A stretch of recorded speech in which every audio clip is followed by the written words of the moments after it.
Welcome back to Diseases of History, and this month we're talking about a disease that really should have been left in the past but has sadly become relevant once again. So this one was originally scheduled for November so we could have a whole look how amazing we are, we nearly eliminated it, silly sounding research can have a huge impact. Also, this was meant to be a teaser for Worm Week 2026. But given recent events, thanks. Also, hi, the gross photos are simply too gross for me to show you. I am your official licensed expert in grossness, and I am saying, don't Google it.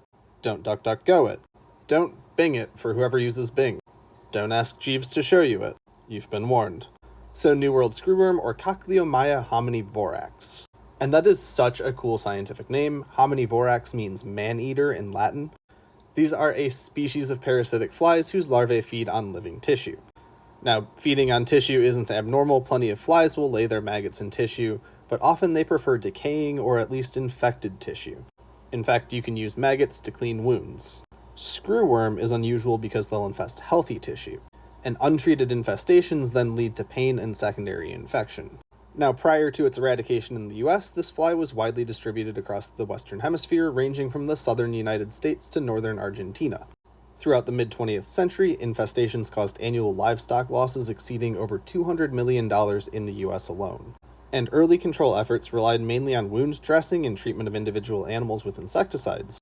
This was both costly and unsustainable.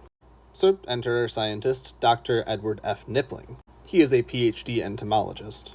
He was born in 1909 in Port Lavaca, Texas, where he grew up on a cattle ranch. And as a rancher, he saw firsthand the impact that screwworm had on cattle herds. So he did his undergraduate degree at Texas A&M, and then he did his master's at Iowa State, and then he joined the U.S. Department of Agriculture in 1931 to research screwworm. It was there that he met his research partner, Dr. Raymond C. Bushland. Bushland was a PhD entomologist from South Dakota who had trained at Kansas State. And together they had some pretty wild theories about being able to break the reproductive cycle of screwworm and offer a selective form of pest control. Now, unfortunately, this was interrupted by the onset of World War II. During the war, entomologists at the USDA would instead be devoted to controlling typhus and malaria. And Nippling was the one who developed DDT as a control effort for body lice, which then prevented the spread of typhus among the troops. Now, we know DDT would later have a devastating impact on bird populations. They didn't know that at the time, though. After the war, Nippling returned to Iowa State for his PhD and then rejoined Bushland at the USDA. And so together they were looking for a control method that would be selective enough to avoid off-target effects on pollinators and wildlife. And so they arrived at the insane-sounding solution that would become sterile insect technique. Essentially, they breed a whole bunch of screwworms, separate out the males, and expose the males to ionizing radiation. Boxes of sterilized male flies are then loaded into planes and deployed over affected areas. And because the female flies only mate once, the sterile males are able to compete for breeding opportunities with the wild ones. And so when those females go on to lay eggs, those eggs are infertile, and so that reduces the overall population. Or so the theory goes. Sterile insect technique was first tested in 1954 on the island of Curacao off the coast of Venezuela. And it was successful in eradicating the screwworm from the island's goats in just 7 weeks. And so they ramped up production of the flies.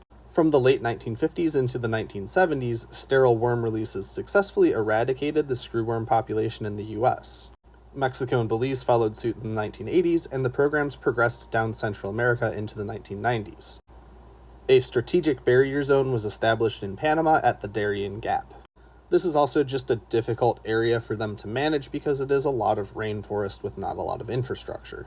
Sterile insect technique was also applied successfully to a screwworm outbreak in northern Africa in 1991, and it's even been applied to other monogamous insect species like the tsetse fly.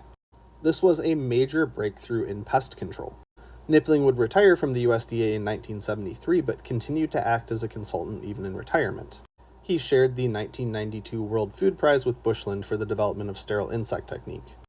Bushland passed away in 1995, and Nippling passed in 2000, but both were posthumously awarded the Golden Goose Award in 2016. This is an award meant to highlight seemingly obscure or bizarre research topics that have led to major breakthroughs with significant societal impacts.